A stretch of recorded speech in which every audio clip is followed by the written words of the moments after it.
Good morning, I'm Charlie Frost. Ian Huntley, the school caretaker who murdered two 10-year-old girls in Cambridgeshire in 2002, has died after being attacked in prison.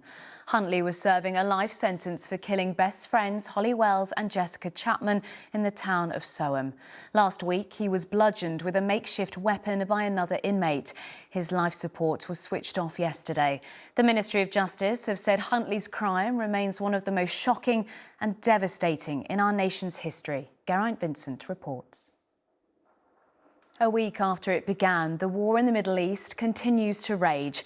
Iran came under heavy bombardment from the US and Israel overnight, and there were fresh strikes on Gulf states by Iran this morning, despite an apology from Iran's president, who said the army was being ordered to stop attacking the country's neighbours unless they were directly involved in attacks on Iran. Well, Lorna Shaddock has the latest.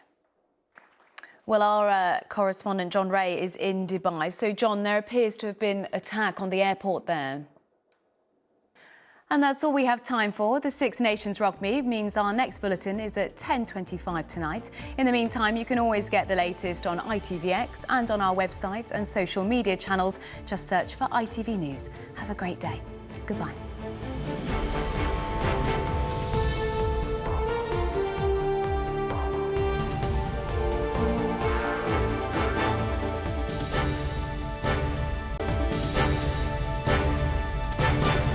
Good morning, I'm Charlie Frost. The Israeli military have confirmed 80 of its Air Force jets took part in the latest strikes on Iran overnight. Tehran came under heavy fire, with eyewitnesses describing explosions around the capital's main commercial airport.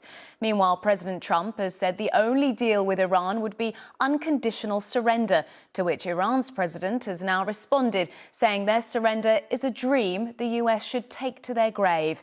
Iran has also been continuing its retaliatory strikes in Israel and across the Middle East as the war enters its second week. Lorna Shaddock reports.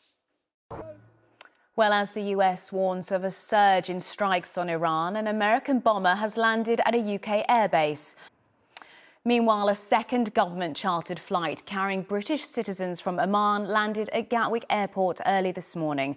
The passengers join around 6,500 Brits who have already returned from the United Arab Emirates since the conflict began.